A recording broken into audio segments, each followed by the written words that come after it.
Well, good evening, everyone, and welcome to another live edition of SAT Sports with yours truly, Marcus. I'm your host for today, and I know I have been following down this path of March Madness where the road's fixing to end this weekend, but this will be my final episode of the March Madness race that I've done throughout the last couple of weeks. We're now going into the Final Four, so how I'll do this is when I close out, I'm going to make not just my Final Four predictions, but I'm also going to predict who's going to win it all and everything. But we're not just going to recap the Sweet 16 and the Elite Eight and talk Final Four predictions. We're also going to recap opening day for Major League Baseball. I know for some people around the country, it was a great weekend for them. Some like me, not so great. We're also going to recap the inaugural week of the UFL, the United Football League, that I cannot believe I'm going to say. I started off 0-4. I think majority of the country started off either 0-4 or 1-3, something like that. I know we're going to do a lot of basketball talk, but you know what? I want to go through this timeline on the ESPN app of how I check stuff. So we're going to start with baseball real quick. Let's start with opening day that happened this past Thursday. Opening weekend, you can say. For me, it was not a great weekend. The Houston Astros got embarrassed by the New York Yankees. The New York Yankees are now 4-0. One of, I think, only a couple of teams left. We'll look at that in a bit.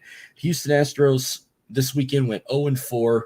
There were times they could have pulled a victory over the Yankees, but blew some leads that, oh man, I don't even want to talk about the bullpen. The Astros did not look good this weekend. Yankees kind of got some redemption from all those times we dominated them in the offseason. But I think as of right now in Major League Baseball, there's only, I think, 3 undefeated teams left. We got the New York Yankees, the Detroit Tigers, and the Pittsburgh Pirates. And they said it's been like over 20 years since the Pirates had an undefeated record, especially starting off undefeated. They're 5-0 right now. Yankees are not far behind at 4-0, and the Tigers, well, the Yankees were the number 1 team overall. Right now, the Pittsburgh Pirates just jumped over that. And the Houston Astros, well, tonight, they finally got a win. A no-hitter victory against the Toronto Blue Jays. They won 10-0. They finally get their first win of the season. And they're no longer the second worst team in Major League Baseball right now. That goes to the White Sox. So they finally got that win. They still got 2 more games left with the Blue Jays before they go into a weekend series for the Silver Boot, the Lone Star Series, with the defending World Series champs, the Texas Rangers, who at the time were also undefeated, but they took their first loss the other day, I think against the Chicago Cubs. So the Rangers got their first loss. They're now 3-1 of the season. But right now, if you look at the divisions right now, mentioned in the American League, Yankees are at top in first place, undefeated 4-0 record, with the Orioles second at 3-1. Then the Red Sox, Blue Jays, and the Rays. In the AL Central, the Tigers are in first place at 4-0. Then you got the Guardians at 3-1. Then you got the Twins, Royals, White Sox. The AL West, the Rangers are in first place at 3-1, followed by a tie at second with the Mariners and the Angels at 2-2. A's, then you got the Astros dead last right now, but just trust the process. We're going to see how that's going. What's going on, Justin? By the way, he's back. I can't wait to have him on the World League podcast tomorrow after about a year. I think the last time I had Justin on a live stream, it was around WrestleMania season. WrestleMania week, by the way. We did a couple of fallouts, something like that, and we're going to have him back on tomorrow night. It's been a long time coming. Be sure to welcome him back. Check out his podcast, the End Time Wrestling Podcast. It should be back up, but you can catch him now on live streams. He's back. All right, back to the now we look at the National League real quick. The Braves are in first place in the NL East at 3-1. Second place is a tie with the Phillies and the Nationals, and you got the Mets and the Marlins, who are both winless, by the way. I think they're the only 2 teams in it. Them 2 plus the Chicago White Sox, the only winless teams left in Major League Baseball. The NL Central, the Pirates are in first place with a 5-0 record. They got the best record right now. They're number 1 in the league, followed by the Milwaukee Brewers. Oh, by the way, yes. So we got 4 undefeated teams in Major League Baseball. The Yankees, the Tigers, the Pirates, and also the Brewers. But Brewers only played 3 games. Why is that? Then you got the Reds, the Cubs, and the Cardinals. And then finally in the NL West, the Diamondbacks are in first place at 3-1, followed by the Dodgers in second that are 4-2. Then you got the Padres, the Giants, and the Rockies. So he said upcoming series is for the Astros. We said they got the Blue Jays going on right now. They already took the first game. They'll play another game tomorrow. I think it's 7:10 p.m. They'll play the final game of the series Wednesday night at 7:10 p.m. You can check it out on that Space City Network. If you catch it on DirecTV, it's channel 674. Then they got the Lone Star Series this weekend with the Texas Rangers. Friday's game you can catch on Apple TV Plus at 7:05. Saturday's game will be at 6:05, available on the Space City Network. And Sunday will be primetime Sunday Night Baseball on ESPN at Globe Life Field. And we got a couple of good series going on right now this week. I know we got the Red Sox and the A's, Cardinals, Mariners, Yankees, Diamondbacks, Cardinals, Padres, Giants, Dodgers. Maybe my favorite West Coast rivalry. Braves, White Sox, Rockies, Cubs, Pirates, Nationals, Angels, Marlins, Reds, Phillies, Rangers, Rays, Tigers, Mets, and the Royals and the Orioles. Nice little series going on there. So before I get to the basketball talk, we'll save for last. Let's just jump real quick to the UFL, the inaugural season, the merging of the USFL and the XFL into one. It kicked off on Saturday with the 2 defending champions, the Birmingham Stallions taking on the Arlington Renegades. It was a good first half. I did watch a bit of all 4 games, and I didn't catch the second half, but the Stallions just took charge and proved why they're one of the best minor league football teams in the country. Back-to-back USFL champs, by the way. They got their win. They never skipped a beat. They beat the Renegades 27-14. I wish I could get the stats for this week, but unfortunately I did not get my hands on them. Saturday, we got to talk about this. There was one matchup, I think, that just shocked the world. We had the St. Louis Battlehawks taking on the Michigan Panthers at Ford Field. This was probably the game of the week. If I could put the game of the week, it would be this matchup. It wasn't even the defending champs. This was a back-and-forth matchup, but the Panthers ended up winning the game. The final score was 18-16, and all eyes went to one guy. If you had to pick a player of the game, gotta go with Jack Bates, the field goal kicker. He nailed a 64-yard field goal to win it for the Panthers, and he hit it twice. Remember, the first time he kicked it, Battlehawks called a timeout, and he still made it, thinking he wasn't going to do it again. And what happened? He kicks it again, 64 yards, wins the game. They said Jack Bates hadn't made a field goal since high school, which meant he must have not made a field goal at Arkansas, or he even lasted that long at college. But shout out to Jack Bates getting that big win over the Michigan Panthers. All right, so moving on, let's go on to Sunday's matchups. We get the DC Defenders and the San Antonio Brahmas.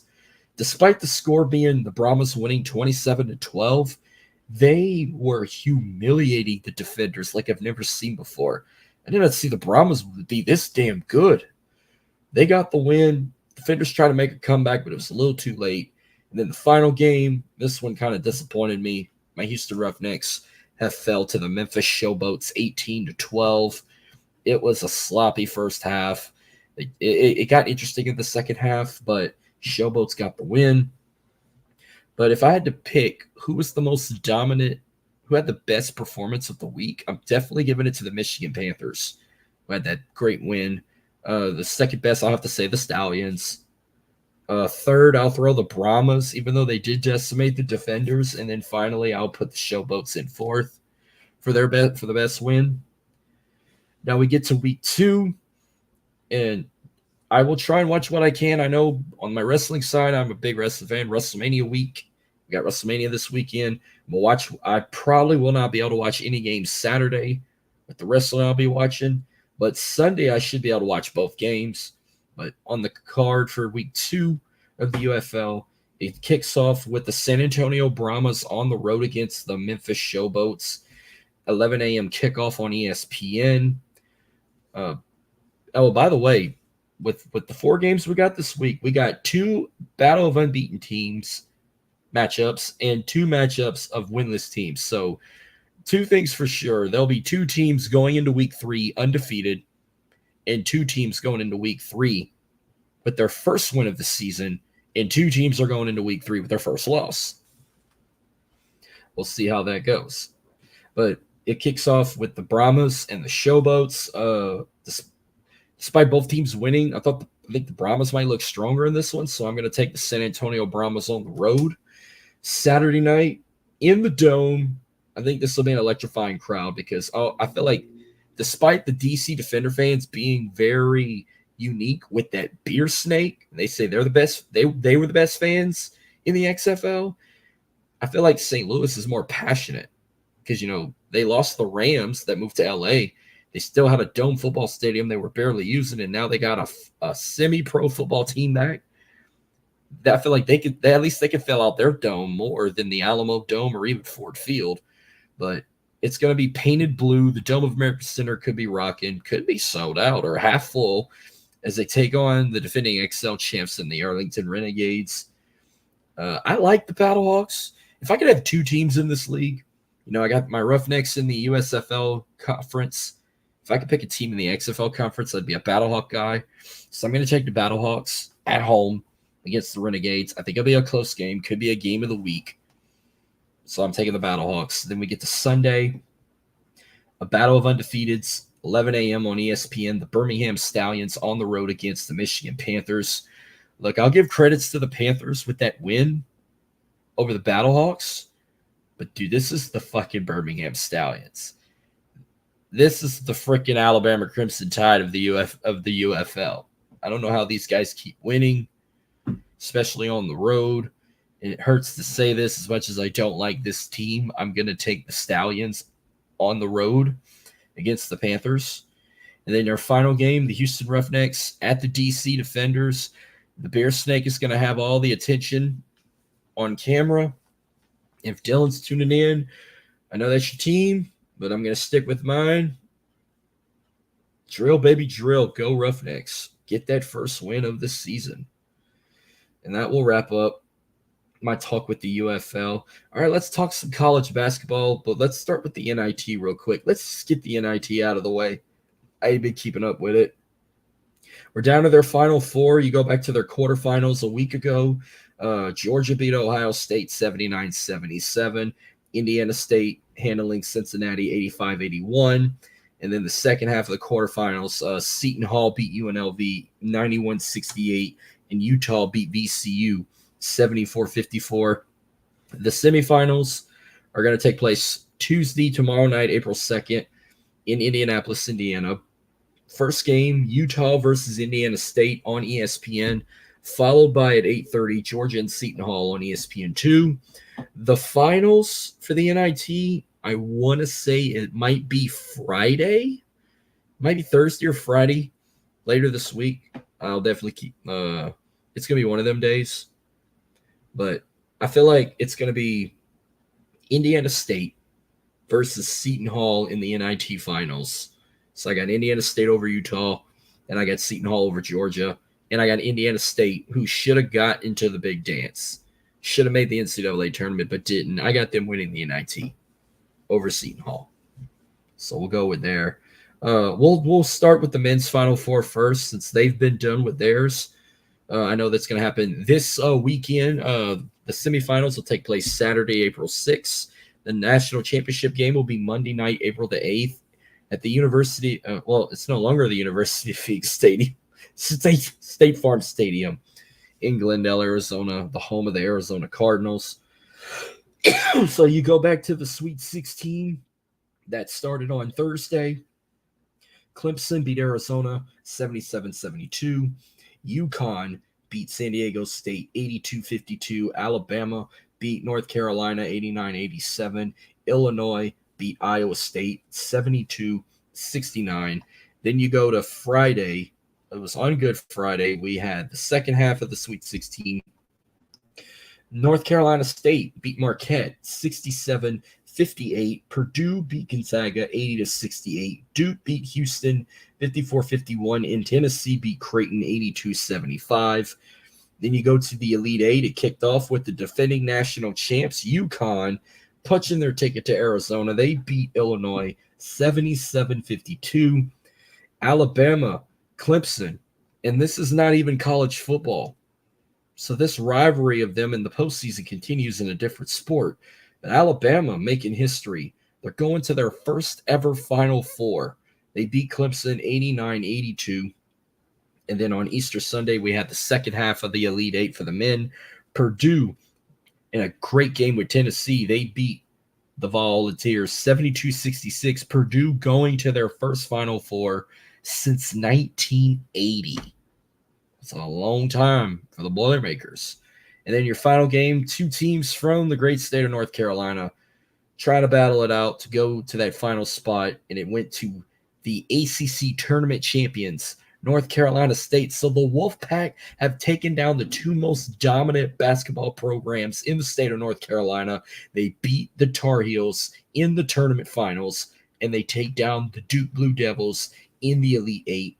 NC State is going to the Final Four for the first time, I think, in 20 years. I think 2004 was the last time NC State went to the Final Four, if I'm correct. And I want to say they might have won a championship. So we know, like, the tail of the tape, you know, for example, the Alabama Crimson Tide have never been to the Final Four. So they're going for the first time in school history. North Carolina State, they're actually their last Final Four. Actually, I take that back. 1983 was the last time they went to the Final Four. So correction. NC State's last Final Four was 1983, which was also the year they won their last national championship in men's basketball. So they're former two-time national champs. They won their first in 1974. Their last was 1983. So for the Purdue Boilermakers, we know this is their first Final Four since 1980. They've only played in two national championships. They were the runner-ups in 1969. And then back in the old days, before we had the NCAA, they were once national champions in 1932. They were declared national champions, but not under NCAA. So they're still, that's like with LSU. LSU won a national championship in men's basketball back in 1935, but it was under the Primo Peretta or the pre-tournament Helms. So only third Final Four appearance in school history for Purdue. It's pretty crazy. Now the tail of the tape for the defending national champions, UConn. UConn going into their seventh Final Four, but back-to-back appearances, and they're looking for title number 6. UConn's won the national championship in men's basketball in 1999, 2004, 2011, 2014, and of course 2023. Who's going to win the Final Four? Well, the first game will tip off at 5:09 p.m. on TBS. We got NC State taking on Purdue, followed by Alabama and UConn at 7:49 on TBS. I think we're going to see the battle of the number 1 seeds. I think it's going to be Purdue and UConn in the national championship game. UConn is on fire. If these two teams meet, I did predict Purdue in my bracket to win it all, so I think I could stick with it, but I would not be surprised if UConn wins back-to-back. It's going to be a hell of a ride to check out. But I'm going to stick with Purdue. Purdue, UConn. Actually, I had Purdue in the national championship, losing North Carolina, but it could go either way. I mean, they both are very good programs, but I like to kind of see a new champion. So let Purdue have this moment. Yeah, Purdue winning over UConn, but I would not even consider myself a fool if UConn goes back-to-back. And then we're going to close out this show with the women's recap of the Sweet 16 and the Elite Eight and predicting the Final Four. Well, they had a day-ahead start. Their Sweet 16 kicked off on Friday. Oregon State took down Notre Dame 70-65. South Carolina beat Indiana 79-75. North Carolina State beat Stanford 77-67. Texas beat Gonzaga 69-47. Second half of the Elite Eight, of course, LSU beat UCLA 78-69. Iowa beat Colorado 89-68. USC beat Baylor 74-70. And UConn beat Duke 53-45. Then the Elite Eight, South Carolina handled their business over Oregon State 70-58. North Carolina State beat Texas 56-66. So North Carolina State, the 14th school in program history, has got their men's and women's basketball team in the Final Four the same year. Only the 14th school to ever do that. I wish I could have looked up who was the last one to do it. But NC State got their backs against the wall. NC State boys got to play Purdue. The girls got to play South Carolina. South Carolina's undefeated and is a heavy favorite. But earlier tonight, we had the second half of the Elite Eight, which featured 4 of the most iconic and talked about college basketball players in the game today. We'll start with the first game. It was the rematch from last year's national championship. Angel Reese and LSU taking on Caitlin Clark in Iowa. And the Caitlin Clark tour unfortunately continues. LSU kept it close. It was tied at 45 at the half. But the second half, a bunch of mistakes, a bunch of missed shots, fouls not called. Angel Reese ended up fouling out towards the fourth period. Caitlin Clark continuing her dominance, shooting threes. Iowa wins 94-87, back-to-back Final Four appearances for the Hawkeyes. We'll look at that in a bit. Who they're going to play? Another great matchup here. We had Paige Buckers and Juju Watkins going at it. UConn versus USC. UConn gets the win 80-73. So the women's Final Four is set. The semifinal games are going to be played on Friday, April 5th, with the national championship game being on Sunday, April 7th. The women's Final Four will be in Cleveland, Ohio at Rocket Mortgage Fieldhouse. So let's look at the tail of the tape for all 4 teams. We'll start with the women's basketball team of the Wolfpack. Here real quick as I get this up. So for the Wolfpack, their first Final Four appearance since 1988. But they've never won a championship. So NC State's on a quest to try and win their first national championship in women's basketball. But just like the men's team, their back is against the wall because they're taking on a powerhouse. And I'm talking about in South Carolina, which this is a dynasty.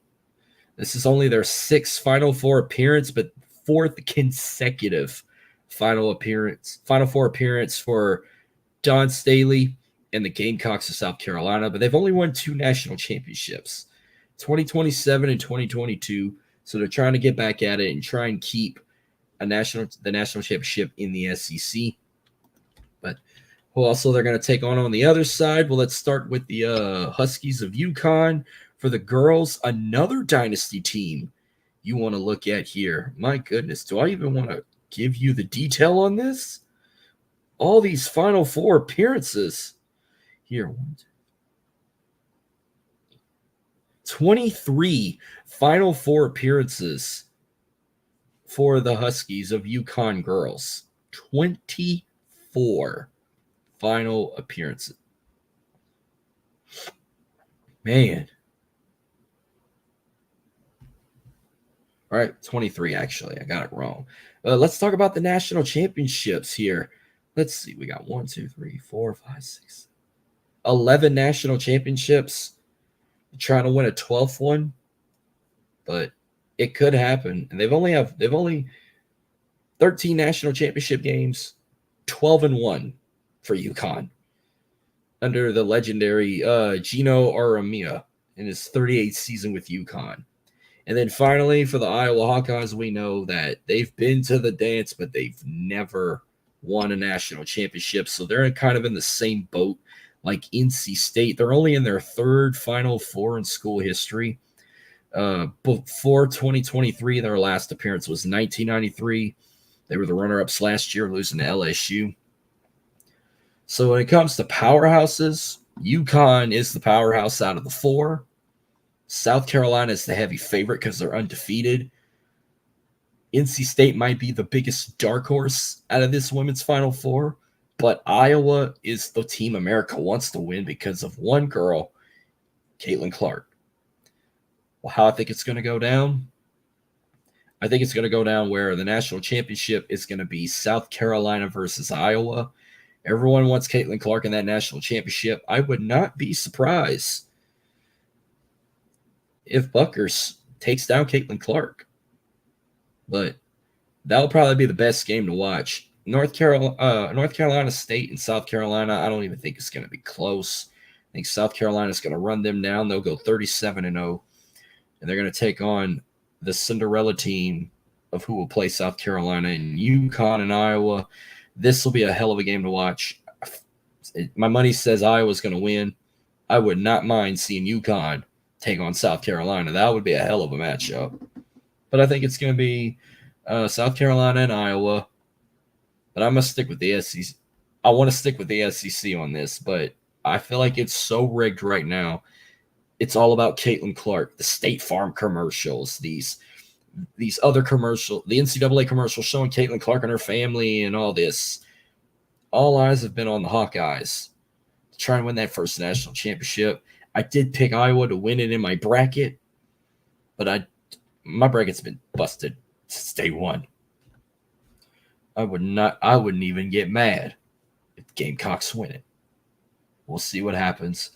But that's going to wrap up tonight's episode of SAT Sports. Thank you all for tuning in. Right below your screen, you can see my handle on Twitter at MarcusLee337. Subscribe to my YouTube channel. Follow me if you want to check out any other episodes of SAT Sports live on demand.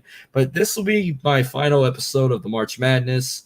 Next week, I will recap the Final Fours and the National Championships. We'll talk more UFL. We'll talk more Major League Baseball.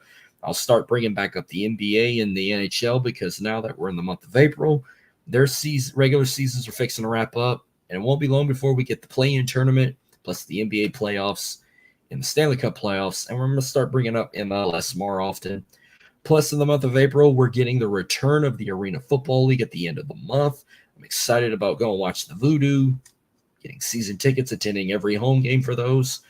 And coming up at the end of the month, the 2024 NFL Draft.